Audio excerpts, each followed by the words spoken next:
My next guest I had the privilege to sit down with is a PhD student, poet, advocate, writer, and author of the book We Was Boys Together. And so this was a really, really great episode. And be sure to stay tuned till the end because they read a poem that they wrote about Palestine. I hope that you enjoy this episode. Dem boys. Amplifying, transmitting color voices, yeah, we here making noise, yeah. Visibility equals possibility, you know we them boys, yeah. Them boys. Welcome to Dem Bois Podcast. I'm your host, Sean Aaron, he, him, his. My next guest is a PhD student, poet, advocate, writer, and author. Welcome to the show, Kelz. Thank you so much for having me. Yes, I'm so glad you're here. You want to go ahead and introduce yourself for folks, name and pronouns? Yeah. So in my writing life, I go by the full Govey, Kelsey L. Smoot, but most people who know me in a more intimate context call me Kelz. Pronouns are he, they, or they, he. I'm actually not really sure which one comes first these days. It's kind of fluctuating. I'm a current resident of Atlanta. I consider myself culturally Southern, though a lot of people always tell me I sound like Crush. That's the turtle from Finding Nemo, right? The like surfer turtle. Yeah, People always tell me I sound like that. I guess I have like a California inflection as well. But yeah, I consider myself like a very committed Southerner, but I'm always living and writing against the US South. So that's me. Interesting. That's so funny you said that about the turtle. Because when you said that, I was like trying to remember. I'm like, oh, I could see that. You got that cool, calm, suave kind of voice. Like we was talking, I guess it's gonna come in. We was talking before the show. We started recording about your height, and so I feel like that voice and your height and you'll just hold your whole demeanor, your swag. It just all flow together. You just this cool, calm, and collective type of person. You're really like glazing me up right now. I love this because I do think sometimes I'm like, I really want to know how I come across. I have had people tell me that they think that I'm like, which is accurate. I think people tend to think that I'm nerdy, like once I start talking. But like in pictures, I think people think, yeah, maybe I'm like a cool guy. I've had some, people speculate that I might be a fuckboy, based on my aesthetics. So yeah, it's interesting and fascinating to me how I come across, but like the way you're characterizing me feels very affirming and delightful. So yes. Keep it up. Thank you so much. Wonderful. Great. Hey, so just explain though, because for people that's listening and don't know, what is a fuckboy? You know what? Honestly, I have to start taking a survey of what this actually means because I think that it's somebody who is intentionally misleading with regard to their romantic or sexual desires. That's what I would say. That's maybe like a pared down or speculative response, but like I don't know. I mean, I honestly think I'm like a himbo. Like, you know what I'm saying? Like, I feel like that's actually like my inner world is like filled with chaos and snacks and a desire to take a nap and a lot of cluelessness at certain points. So, but yeah, I don't know. I mean, what do you think? How do you define fuckboy?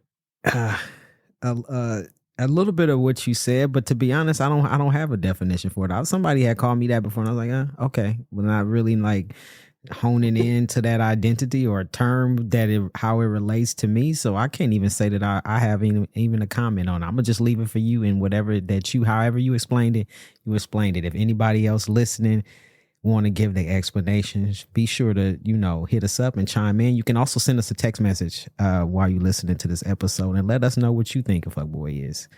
I would love to hear it. And so I want to ask you, so the name Kelz, and you said that you go by Kelsey when you're writing, and people that know you personally call you Kelz.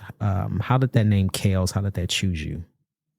So what's interesting is, all right, so my first name is Kelsey, and I never really had a problem with it. I think actually the more masculine I present, when people interact with me, they almost always say, if I say, oh, my name's Kelsey, they're like, oh, like Kelsey Grammer. So they like kind of reach for like the one like male Kelsey, I guess, because I think it's typically maybe understood to be a bit of a feminized name. But I always liked my name and I always resonated with it. Um, and because of that, I think it's like growing up, people who, would have kind of like an affectionate nickname for me would call me Kels, like Kels. And so when I moved to Atlanta in particular, I think I started maybe toggling back and forth a little bit more like, oh, my name's Kelsey, you can call me Kels. But people here have a very specific accent. So I would say you call me Kels, they'd be like, oh, Kels. And I'd be like, Kels, okay. And the more I heard Kels instead of Kels, the more I was like, yeah, I do feel like Kels feels more resonant with me. I think something about a Z just feels like a deviant letter. I feel like Z's are very uncommon, especially like in names, especially at the end of names. Um, so yeah, I think Kels has become a bit of like an alter ego, if you will. Like it's like I feel like more confident when people call me Kels. I do a lot of performance-based poetry at this point. And so, when people are like, bringing up to the stage, Kelz, they always put like a longer emphasis on it because I think it has a Z at the end. So yeah, I mean, it was started off as Kelz and ended up as Kelz. So you unintentionally got influenced by people pronunciating it wrong.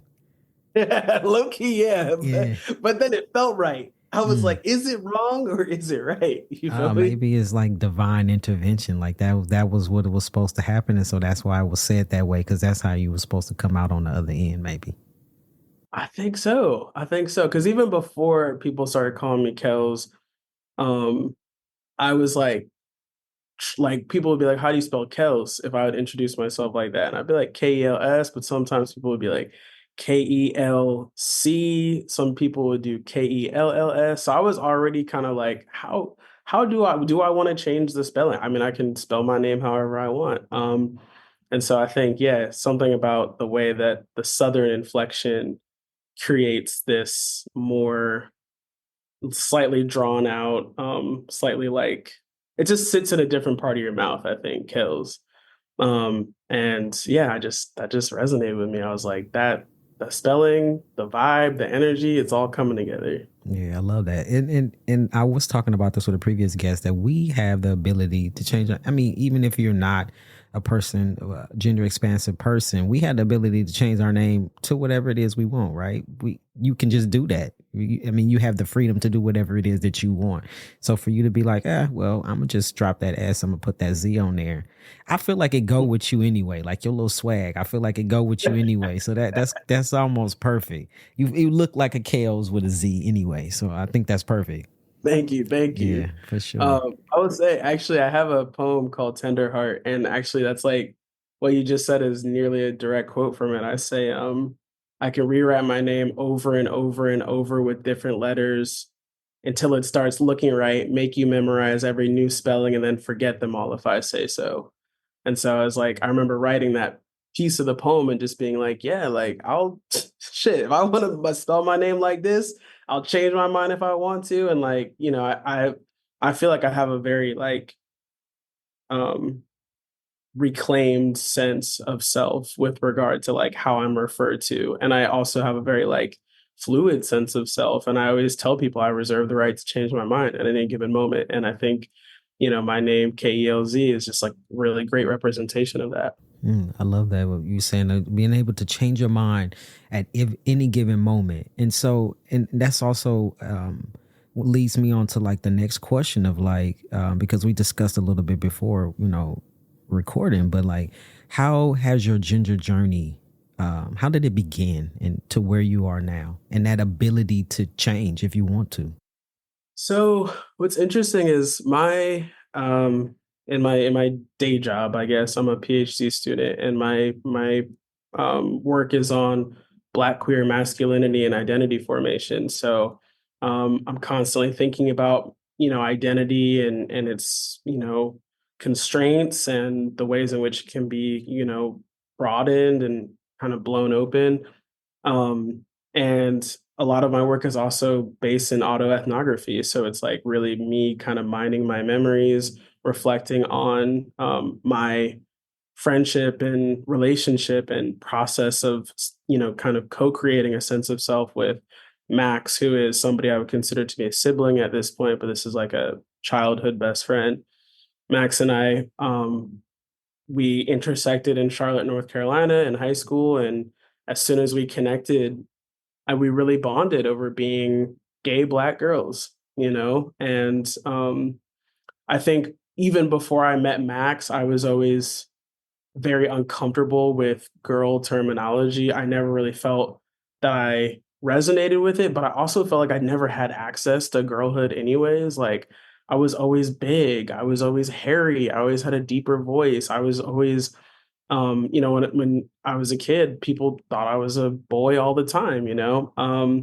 And so I think that when Max and I intersected, we were like both very awkward Black girls trying to find a sense of aesthetic. And I think when we found each other, we both sensed masculinity in each other. And I feel like it was like this unspoken thing where we were like, oh, let's turn this up a bit. So it's like, if you saw us the beginning of sophomore year, you'd see like maybe like clothes that were ambiguous, but definitely like geared more towards girls. And then by the end of the year, I think we both identified as studs. That's a terminology that I carried, into my early 20s. And so I think that when I look back at my younger self, up until recently, I wouldn't say, oh, I was a girl. I wouldn't engage maybe some previous iterations of myself for fear that people would say, well, if you're saying you were this then, well, how can you be this now? And this doesn't, align.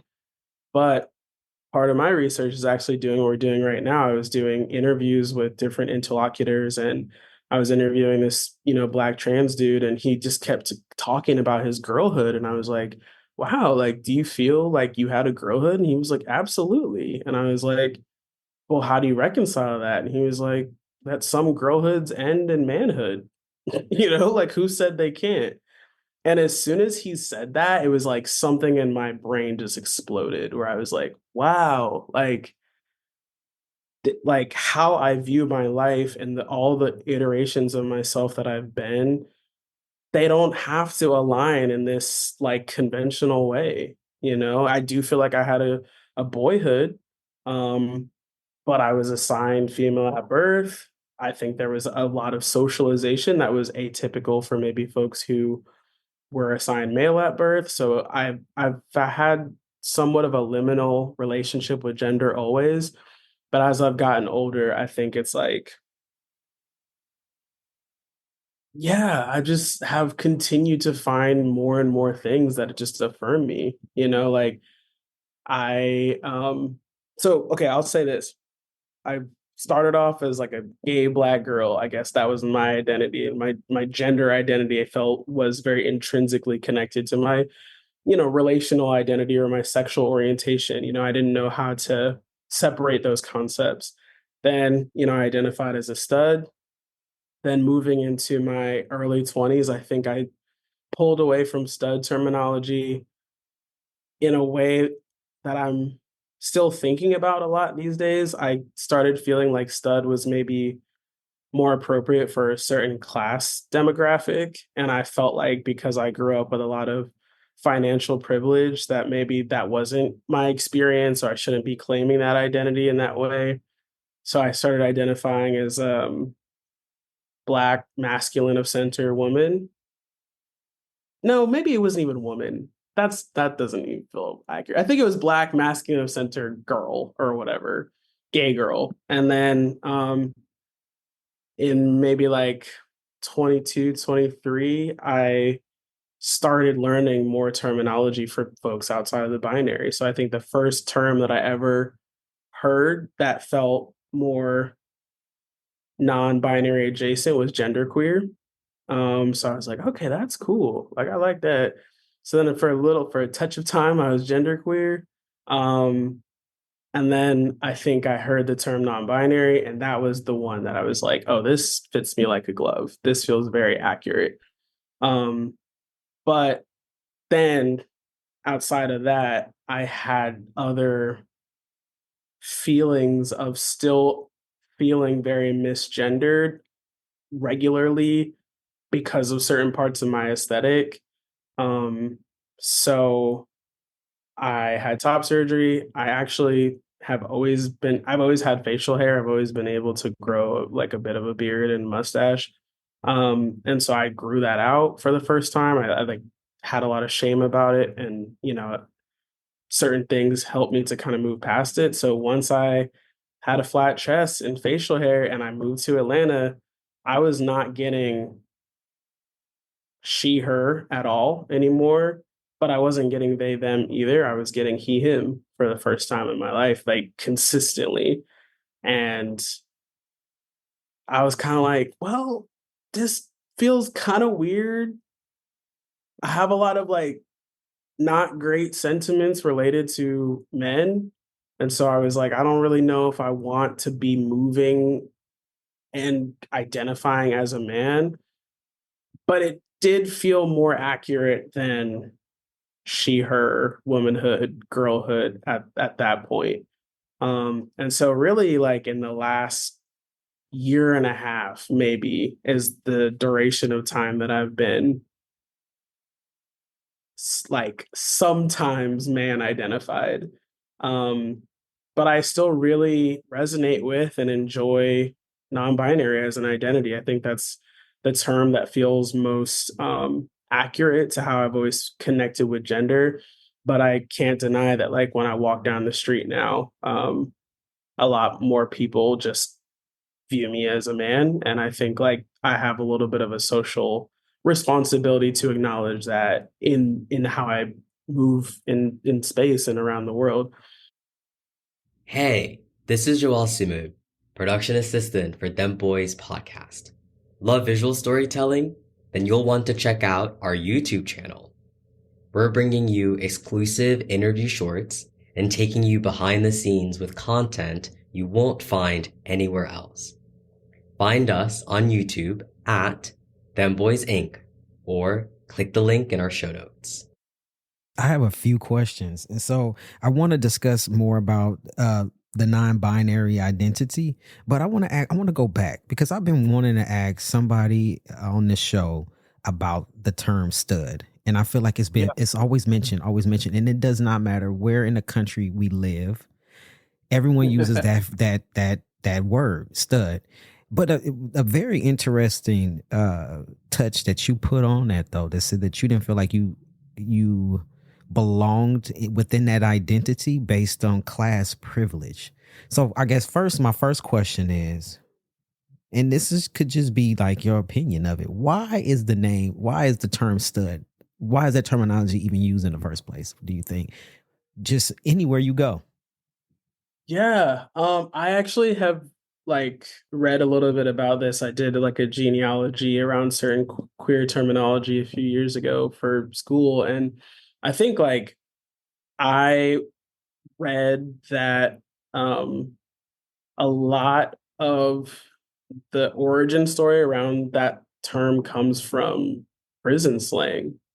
Like, that's kind of part of the epistemology of it. And I don't know if I don't remember if I'm thinking one particular book. I think it's called Criminal Intimacy. I know it's like by this professor, Regina Kunsel, I think is how you say their name.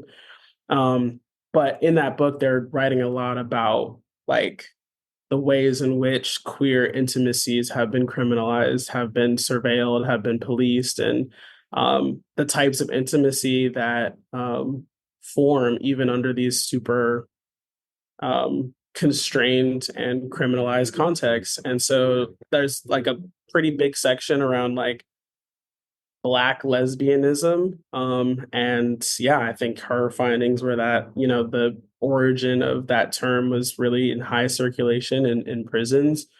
Um, I don't really know.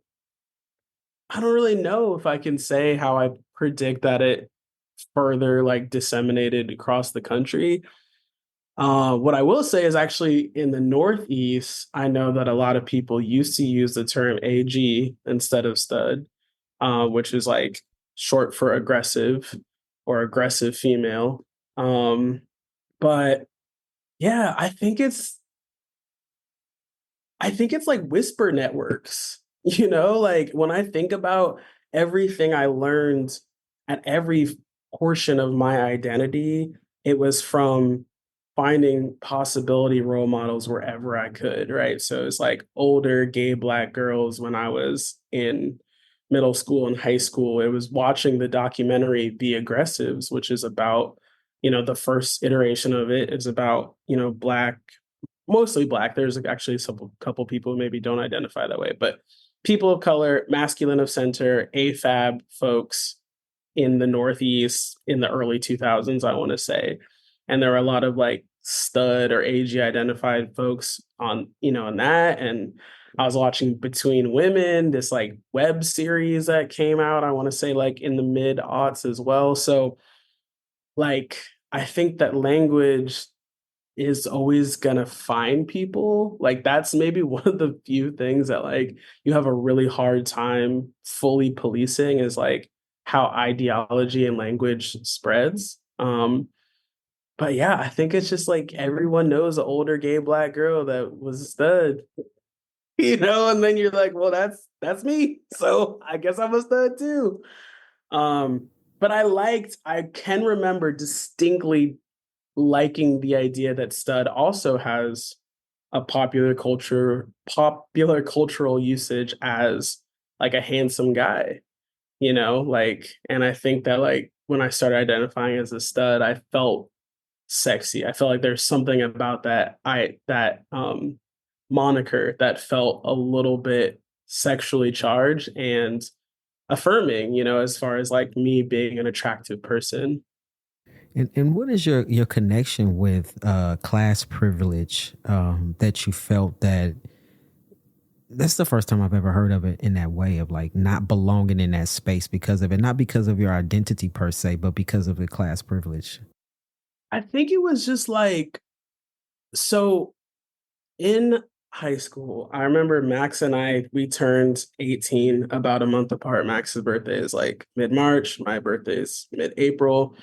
And as soon as we were both 18, we started going to the Scorpio, or Scorpios as we called it, which is the premier, I think, like gay Black club of Charlotte, North Carolina. And so when we went to Scorpios, like it just wasn't lost on me that like it was in the hood. Like we drove across town to get there. We were from, I was living in a suburban McMansion, basically. Max lived in an apartment complex not far away. We were both in the suburbs, but there was a pretty big class disparity even between Max and I. So we started going around, Scorpios, like it was in the hood. It was hood niggas in there. You know what I'm saying? People were throwing chairs and, breaking out their tasers, and so it was like a lot of like things that flagged to me that culturally, even though I resonated with like a performance of gender and race in this space, I was like, I just didn't come up in the hood, and I also Max and I kind of started to like create a little like stud clique across different like schools, and every other stud that I knew was either working class or working poor. I was like by far the most financially well off of that particular friend group part of my life. And so it wasn't like I was like, nobody ever made me feel like I didn't belong to that identity. I think people made me feel like that they viewed me as white in certain capacities, maybe because of the way that I talked or whatever. But I don't think anyone was like, you can't identify as a stud. It was like, I just started to feel like, okay, is this a term that implies a very specific lived experience? Like I know that for, white queer women of a certain era, like a lot of them identified as butches, and I think that was like also a kind of working class white term. I don't know that like wealthy white lesbians were really that comfortable with engaging with masculinity and in a more like rugged aesthetic. So yeah, I think it was just this feeling of starting to be like, yes, I know that these are my people and I see myself in them, but I don't want to be co-opting any language that might imply that I had a different lived experience than the one that I had. That's very interesting, and thank you for sharing that. Actually, I never really even thought about that. And when we talk about class privilege, and I know that I didn't have any privilege in class, right? And so, that idea of, am I using a term because that's what I'm around and that's what the people around me are using, or do I really identify with it? I think I never really thought about it in that way. So thank you for shining that light on that. Yeah, And just a different perspective of the word, right? And how we yeah, use it and who uses it. I just never thought about it like that's very wise. So thank you for that. Yeah. Yeah. And so you mentioned about non-binary, being non-binary and identifying as non-binary. And so what does, and it means different for everybody, right? It's a different, we're not all the same. And that's one thing about this podcast, right? We're not monolithic, and it's about sharing our stories because we are different within this experience, this gender expansiveness experience, but we're all different, right? And so what does non-binary mean to you specifically? So, what's interesting is like, I think that in my work, in my dissertation that I'm actually feverishly writing right now, there's a lot of different points in it in which I say that I refuse to give identity categories a specific definition because of what you said, right? Like, because they are just so personal and they mean different things. And I do think sometimes people struggle to not generalize. Like, if you give them a definition, then they're like, okay, cool. So now I know what this word means for anyone who might use it. So I tend to be very slippery about definitions. But what I will say about how I relate to my identity as a non-binary person is like, I just think the older that I get, the more that I'm invested in doing whatever makes me feel good, wearing whatever makes me feel good, defining myself in ways that make me feel good, playing with gender, exploring feminine aesthetics and masculine aesthetics in a way that when I was younger, I felt like you had to be very rigid about. Something about moving into a stud identity did make me feel like I'm picking a side.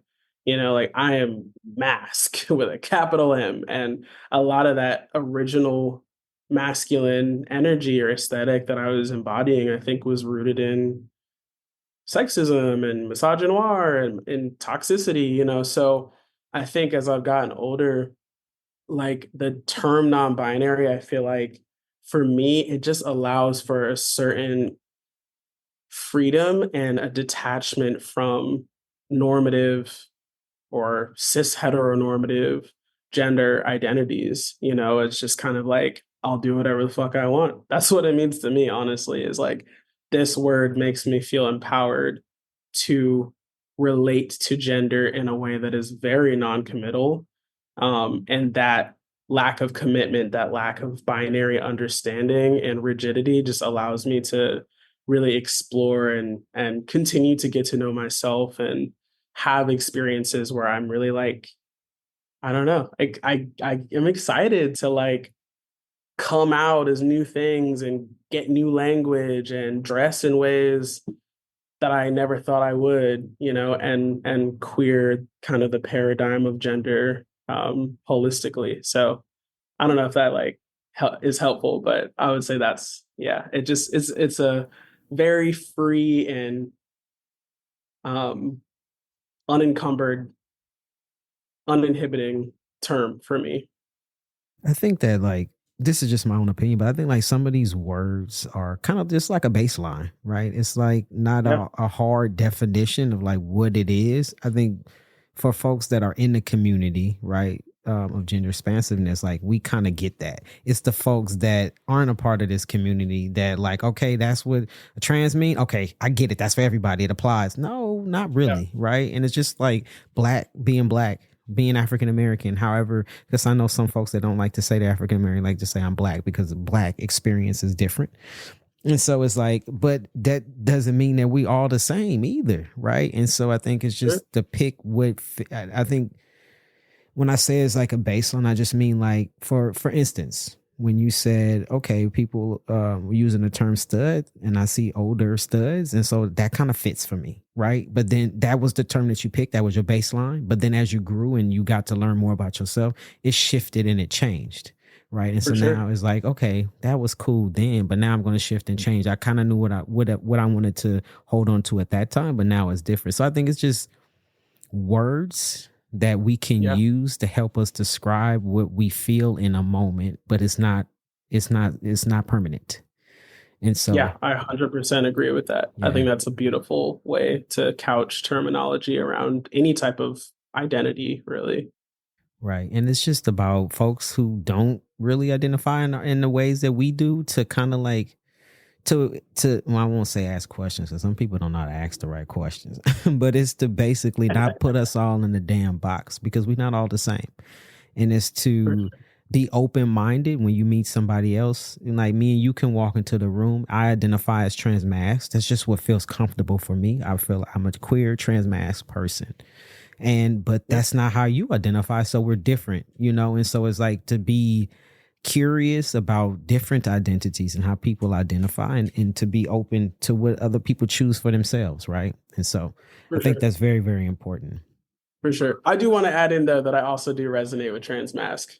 I Okay. think, like, before I heard transmasc, I heard of trans experience. And I was like, that feels like it makes sense to me intellectually, but like it feels like a mouthful and also very like, I don't know, just there's something about it that felt a little bit too flowery. But yeah, I like transmasc as well. I think it allows for a certain aesthetic and cultural context to be established without linking it to a particular gender identity.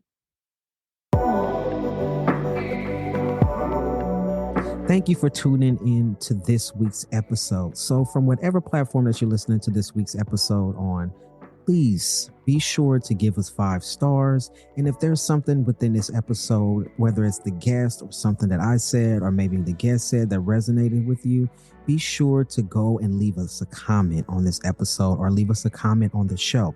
So what happens is if you feel like it resonated with you, I'm sure there's someone out there who hasn't even heard about Dem Bois Podcast. It may resonate with them, and actually it could save someone's life. To hear these stories, right? Because we believe that visibility equals possibility, but there isn't any possibility if we aren't visible. So if you go and leave comments, the more comments you leave, the more 5-star ratings you leave, then this podcast will be available to more folks to see. And so we want to be visible. We want to be out there. We want folks to know that we're here and that our stories are out there for them to listen to. And so if you could do me a favor, please go ahead and rate the show or leave a comment. Until next time, see you on the next episode. So I want to ask you, so you said, in your bio, you're a frequent writer of critical analysis and you are author of We Was Boys Together. You want to talk a little bit more about, first off, let's talk about the critical analysis. What do you mean by that? I think just what we're doing right now. I love to take concepts and identity and bring some sort of critical framework, whether it's critical race theory, whether it's trans theory, whether it's any type of critical theory that engages with, kind of the intersectional ways that different people experience oppression, but also just the ways that people define themselves. And I like to tease it apart and, play with it. And I think the, critique portion of it for me is just like a lot of the ways in which people define themselves, I feel like are incredibly limiting and they're rooted in nothing. Like they're rooted in like weird decisions their parents made about what fucking paint color they were going to choose for a bedroom or what toys they had access to, So yeah, I think that's what I mean. It's just like engaging with any kind of social or identity based concept from a critical lens. Something that's very thought provoking. Yeah, exactly. Yeah. Exactly. And so the book "We Was Boys Together." What first, like, what made you choose that title, and what is it Yeah. about? So We Was Boys Together is my baby, yo. Like, actually, hold on. Let me see if I have like a little stand that's just like props up my little copy of it right here. So We Was Boys Together is a chapbook of poetry. It's also chapter 3 of my dissertation. So it exists in two very different contexts. But I chose that title because it's an allusion to the novel Sula by Toni Morrison. So in Sula, there's this long-standing friendship between these two girls, Sula and Nell, and there's lots of twists and turns and vicissitudes, and they have this huge falling out. And then I don't want to do any spoilers for folks who are listening and maybe want to pick it up, but at the end of the book, one of the characters has this like huge revelatory moment of grief where she's just kind of looking back on their lives and how much they loved each other and the things that caused them to drift. And she just goes, "We was girls together." And that's like her expression of, like how close she felt to this person. And so when I think about that relationship and maybe why that book just really stuck out to me as one of my favorite books, it's because it reminds me a lot of my relationship with Max. Max and I, even though we grew up in different types of households, like we really defined ourselves through one another. Like we grew this concept of boyhood and world making together. And we also had our twists and turns. Max went to the military after high school. I went to college, and they ended up, engaging, for a time with the carceral system. And some of the decisions that they made were a direct result of like the huge disparity in resources that the two of us had. But then, ultimately through time and space and continuing to mature, we really found our way back to each other and we're closer than ever today. They actually moved to Atlanta last year, so they live 15 minutes away from me, which is really exciting. Um, and so, yeah, I think We Was Boys Together, just that phrase encapsulates like how much of that connection was rooted in a boyhood, but it's also a love letter to all these like gender bending, gay black girls, studs, AGs, trans mass, potentially people I grew up with, because we really started to, like I said, we had a whole like labyrinth of people that we started to build connections with, around those identities. So it's specific to Max and I, but it's also really speaking to like all the boys, the BOIS boys who grow up and have this kind of non-normative gender experience. But then when we link up in adulthood, there's always those moments of recognition where it's like, "Oh, you too, bro. Like, you know what I'm talking about." And like there's all these moments of genuine reflection and mirroring, that we can find in one another. And I think it's because we was boys together, you know? I love that. So I want to ask you, for folks. So first of all, you wrote a book from chapter 3 of your dissertation. Okay, so for folks who don't know, who not really into institutionalized learning, and that, let folks know what a dissertation is and how extensive it really is, that you just made a book out of chapter 3 of dissertation. Okay, I appreciate that question. Okay, so a dissertation is typically the culminating final project of a doctoral program. So my doctoral program is a PhD in American Studies. I specifically study race, gender, and sexuality at the nexus of identity. And so for me, so the dissertation project is typically you have coursework as your first couple of years where you're just like taking classes, very similar to, undergrad or a master's program. Then you move into, comprehensive exams or qualifying exams. Different programs kind of use different terminology, but it's basically you read a shit ton of books all at once, and then you get tested on them. And that is kind of when you move into the third and hopefully final stage of a doctoral program, which is candidacy. And what that means is you've proven mastery of the subject matter that exists in your field. You have a very strong grasp, and now you're ready to write something that contributes to your field and creates new knowledge. So the dissertation project is supposed to be, the body of work where you exhibit, both that mastery and that new knowledge creation. Either you come up with a new term or you reveal something about a component of existence that no one really knew before or discussed in the particular way that you're discussing before. And that's just like for me, I guess it's a long paper. It's, I think my draft right now is roughly 200 pages and I still have more to write, So I will also say this, I am fully unhinged. And to that end, I will do anything to procrastinate doing my work, inclusive of publishing an entire ass book when I was supposed to be writing a dissertation. So it's like, on the one hand, it was this very cool, queer, creative component. I told my committee I started writing poems while in this PhD program. I wasn't a poet before that.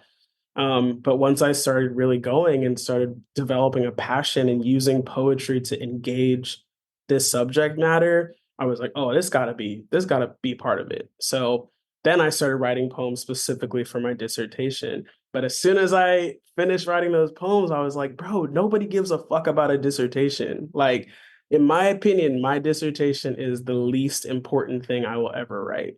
And I've written so many more compelling, interesting, representative of who I really am and what I think things in the last 6 years. So for me, the dissertation is kind of like a hoop I have to jump through. But I was like, I don't want these poems just like languishing in some university archive somewhere, sitting behind a paywall or whatever. Like, I want, at the very least, this small part of this long project to exist in the world. I wanted Max to have access to it. I wanted people to be able to, go to the store and pick it up and be like, I see myself in this writing. So yeah, I ended up submitting it in a lot of different places, and a publisher said, hey, we think this is great, we'll pick it up. And that's how We Was Boys Together was born. I love that for you. And the willingness willingness for you to just be like, nah, I want this out in the world. I don't want this where, when we talked before about class and privilege, where other folks is not going to have access to this and it's going to be lost in the world forever, right? Unless somebody looking you up and actually want to go and pick up. You said 200 pages, and I was like, well, we are.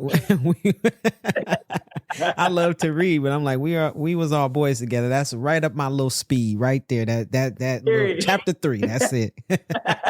Not to undermine your work though. So that's not what I'm doing. I'm not trying to undermine. No. Yeah. I absolutely did not take it that way. The hard work that you've done. What I will say is this. So I had a homegirl who actually, I had a launch party for We Was Boys Together, and I had a homegirl come into town, and she was like interviewing me at the launch party. And she said something very beautiful to me, where she's just like, look, like, whenever you're struggling, whenever you're feeling, insecure, or you're feeling anxiety about writing your dissertation, just know the real dissertation was written. Like, it exists right here in your hands.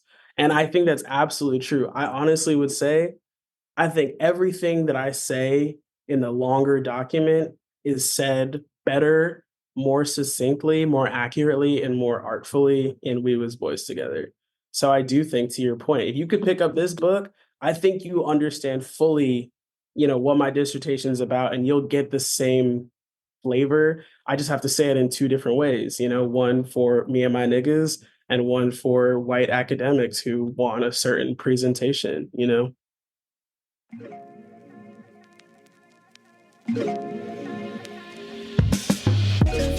Hey, this is Joel Simu, production assistant for Dem Bois Podcast. Here at Dem Bois, We are committed to amplifying the voices of trans men of color. We need your support to continue this important work. Your contributions make it possible for us to cover production costs, provide honorariums to our guests, and keep sharing these powerful transition stories. Ready to support? Click the donation link in our description or head over to our website at dembois.org. And remember, all donations are tax deductible. Through sharing, connecting, and giving, you're doing more than supporting a podcast. You're helping build a movement. Until next time, stay strong, stay visible, and keep telling your story.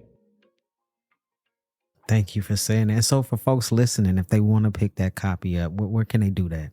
They can do that at mouthfeel.com. They can also do that at Barnes and Noble. I know it's pretty much anywhere you can order books. There's a couple local bookstores around the country that carry it, but I would say go to mouthfeel.com, and that's the best place to pick it up, straight from the publisher. Or low key, if you want a signed copy, slide into my DMs on Instagram, and I can mail you a copy direct. Oh, nice. So so we'll make sure to put that in the show notes so folks can do that. And signed copy, I think I want one too. So I'm gonna have to cop one from you for sure. And so I want to ask you about you and Max's relationship. So you kind of like rekindled this friendship after some time apart in your lives. And so how is that now being settled in? So is Max settled in who they are as a person?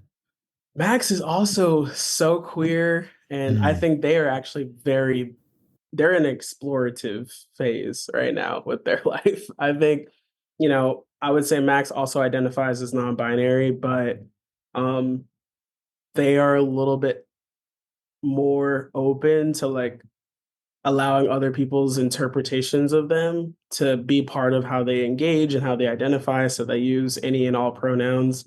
I typically use they or he for them, just because I think that there are not a lot of people that give trans and non-binary people access to they them terminology. So whenever somebody is like, this is one of the options, I tend to be like, you know what? Like, I want to acknowledge that like you're not a binary person in this way. But yeah, we're both, Max came out years before I did as bisexual, but I think we're both bisexual identified at this point. And yeah, man, that's my dog. That's my sibling. I feel like Max is one of the big loves of my life. I think when I think about how much they've taught me and how much we've taught each other, and like, it's so interesting where it's like, when I think about some of the people I knew from that time frame, that I'm like, how were we ever friends? Like, what did we ever have in common?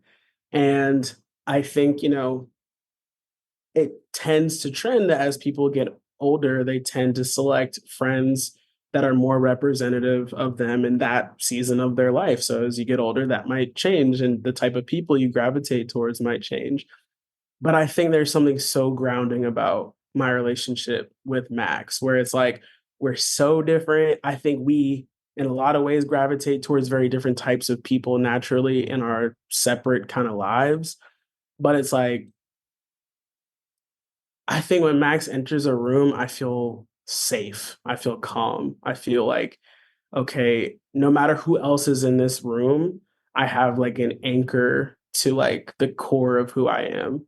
And I think that, I don't want to put words in their mouth, but I suspect they would say the same thing about me. I'm hoping so. The way you're speaking so highly of them, and just like being able to, like be in community with the same type of people, I'm pretty sure that they do. And so, but I want to ask you this. So, and this is on a friendship level, right? Because Max is your friend, long-term friend. Do you believe in friends being soulmates? Yeah.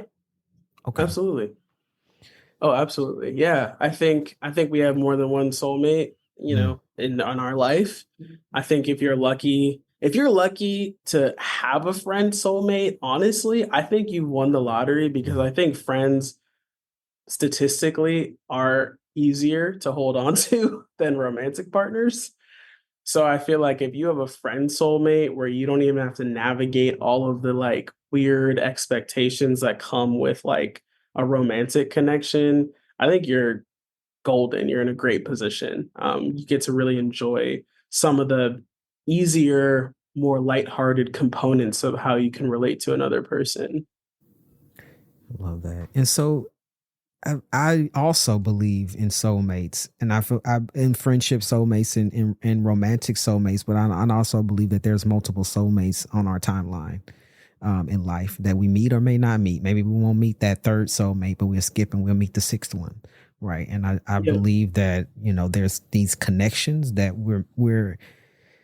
we are drawn to meet if we're in the right place at the right time, and that, you know, so that's, to me, I feel like that's a blessing, really, and a privilege to have someone. I'm glad that you both found each other back, right? And they moved back to Atlanta. And so how does it feel to have community with you so close by, and being who you are and being comfortable in who you are, and Max being comfortable in who they are? How do you feel? It's really exciting. And it's interesting because it's like, there are so many parts of my life where I thought that my current kind of social existence was like a fantasy. You know, I was just telling someone this the other day where it's like, not just with Max, but like to be in a room regularly filled exclusively with Black queer people was something that I feel like I could have only dreamed about when we were 15, you know? And so it was like, I think having them here is great because it allows me to stay very tethered to, like I said, who I feel like I am at my core. But it's also really cool to incorporate Max into, you know, my new friend groups and my new community. You know, I would say probably for the first time in my life, the majority of my local friends are Black, queer, masculine of center people, you know? And so it's like when Max moved here and I was kind of like, hey, everybody, this is my sibling, I think they were immediately like, whoa, like, fuck yeah. Like, you know, and it was immediate love and, you know, embracing of them as well. So, yeah, it feels great to have them here, but it also just feels great to be existing in this current moment where like sometimes I almost take for granted that like, you know, I'm at a party and you could throw a stone and 5 people are going to turn around and look kind of like me, you know, like that's kind of a weird thing. Like there's not a lot of times that I think we as Black, queer, gender nonconforming people feel that way. So this is also a bid to get you to move to Atlanta. I don't know if it's working, but like, this is my low grade advertisement. I'm just saying, like, look, we was talking about how the Bay has its social challenges. If you come to Atlanta, you won't have any of that. No, none of those problems will exist for you anymore. You feel me? Yeah, I visited Atlanta once. I think 2 years ago, and I didn't do the club scene though, so that would be definitely something I can come back to be like, okay, let me check this out a little bit, because I was telling you earlier before we recorded, I'm a homebody, so to get me out, yeah. So I would try it though, but nah, you ain't getting me to move, not yet. Nice we try. need a couple more conversations. I know we just met, but look, I'm gonna start this campaign slow and easy, but I will ramp up to like next year. I'm gonna be like, bro, get your ass here. I bought you a plane ticket. I already sent the U-Haul. The U-Box is out front. Like all you gotta do is hop in, baby. Man, you know what I'm saying? Funny. That is so funny. And so it's gonna be a campaign, Sean, the Atlanta campaign. Yep, exactly. So once you're done with your dissertation, you got your book out, and so what is next for you? What is next for Kelz? So I have a lot of poetry coming down the pipeline. I feel like I'm writing poems every day. I'm actually hopeful that maybe you'll let me share a poem at the end of this conversation, because there's a lot of poems that are just bursting out of me. I have another chapbook coming up. I won't say too much about it because the details are not all publicized, but that's going to come out. I'm pitching new manuscripts. I think what I want to be next is I want an agent. And that's what I'm like working towards. So if anybody who's listening has an agent, let me know, because I think that as somebody who doesn't have an MFA, somebody who's like self-taught in poetry, there's some doors that stay open to you if you don't have an agent, or you don't have the right connections. So I think if I could, the creative part of me is like graduating and being done with that chapter of my life, I think will allow more brain space to really promote my creative writing and that work. Professionally, logistically, lifestyle wise, I also don't fully know. Like, part of me thought that I was going to pivot to journalism because around the same time that I started writing poetry within the context of this program, I also started writing journalistic pieces, and some of them got picked up by like major media outlets. And I was like, hey, I could do this, like this is something I could do in capitalism and not hate. But the field of journalism is not doing great right now. I mean, just like any other field, we're in a recession, and people are getting laid off. They're not really getting hired. I think Black writers, generally speaking, are just like deeply disposable and expendable to a lot of like larger writing entities. You look at like all of these like Black writers, publishers, editors that were hired, at the end of 2020, in response to this kind of like racial reckoning, and they're all being fired now. So I think next is going to be writing in some capacity. Um, but I don't know what that is yet. And I'm trying to get comfortable with not knowing, even though like the anxiety of like, how am I going to pay my bills in 6 months is, 6 months is also coming up for me, but I don't know. I'm going to be writing. I know that that's what's next. I like hope that an agent is next. I'd like to do some traveling. I've considered very loosely moving to the Northeast. There's something about New York in particular that I think like young writers, which hopefully I still qualify as one of those, like find, a larger scale of opportunities and inspiration in writing communities. But I also loved So yeah, I think that might be a very vague answer, but I think what's next is just writing and poetry and being done with this fucking degree and, hopefully starting a new chapter that feels more inspired and sustainable as far as like figuring out a way to make writing the things that I love writing actually pay my bills. All right. So for folks listening, community, let's do some community work. Let's get Kelz an agent. And let me tell you, though, it works. Because I was on the show once. I mentioned in the episode that I would love to get a guest on. And that guest is, I got a guest because somebody listened and said, hey, I know that person. I'm going to reach out to them and get them on the show and got them on the show. So community, do what community does. Go help out Kelz. Kelz got some writing to do. We're trying to get an agent to represent that writing. So I appreciate that. Yeah, I want to put that out into the universe for you. I want that for you. And so this is the part of the show where I like to ask my guest a random question. My list of questions is forever growing. I got 54 questions now. And so I'm going to ask you to pick a number between 1 and 54, and I'll read you that question. It may or may not have anything to do with what we talked about. And I want to say one thing that I'm doing different this season is I want you to take one and leave one. So you answer one question and then leave a question for a future guest to answer. Oh, I love that. I love questions. Okay, so my number is 37. 37 says, you are enough. What does that mean to you? And what is your message to the listeners using that same phrase? For me, it means you're lovable.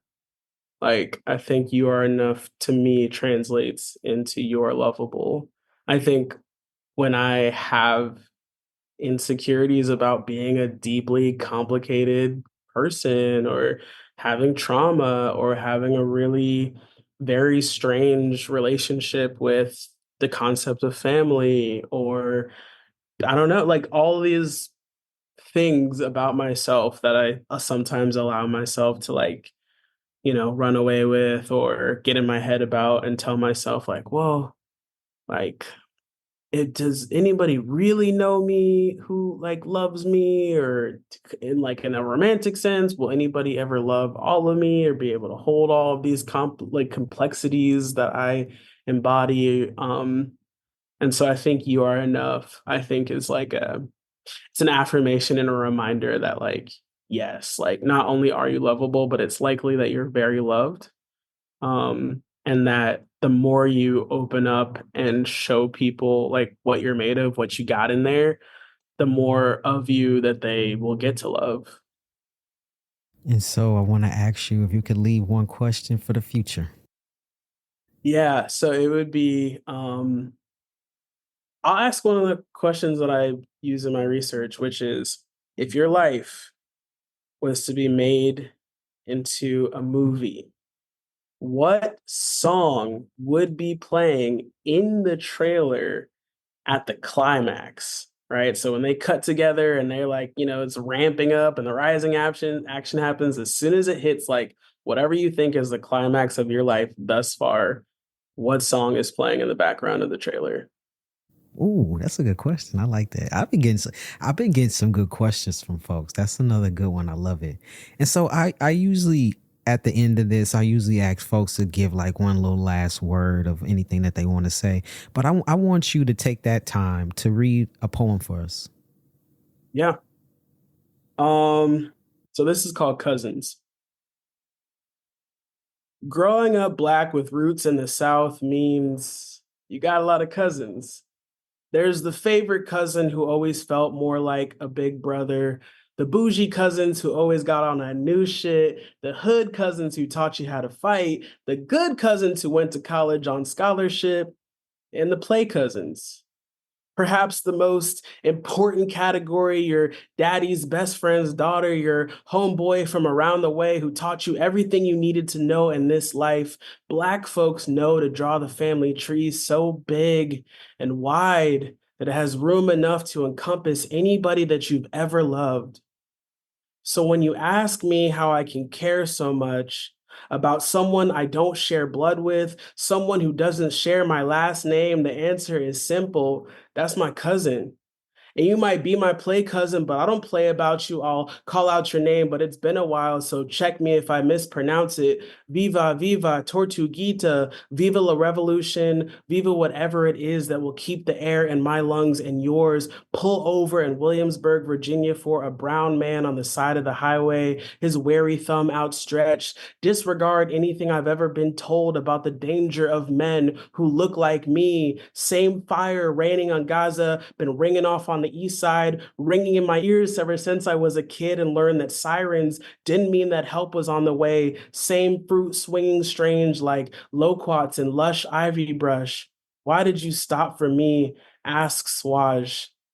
We got to stick together, I say. I don't care from where you got your brown skin. We sticking like brown mud, like fistfuls of black cake. We sticking like we been stuck, like we don't know no better. Like we got the same short end of the stick, but we can hold them together like we in this for the long haul. Like pack up all your shit like I pulled up in the U-Haul. Like hop in, loser. We finna get free today. Y'all tweaked if y'all think my ancestors' wildest dream was for me to vote for genocide, keep ignoring homicide, trans femicide. I'm not an activist. I'm just Black and tired, so I act like this. I'm really like this. I promise you, I would stop for you too. Wallahi, if they take the Wilani, I promise you, I will bear witness. I will not look away. There is no tomorrow that I will accept that doesn't have you in it. I will keep your dreams, hold your hands, read your poems, shed tears for you like you my little kinfolk. Like, yeah, you could call me your cousin, cousin, from the river to the sea. Whoa, we just got a front row seat to something very amazing. Beautiful. Thank you.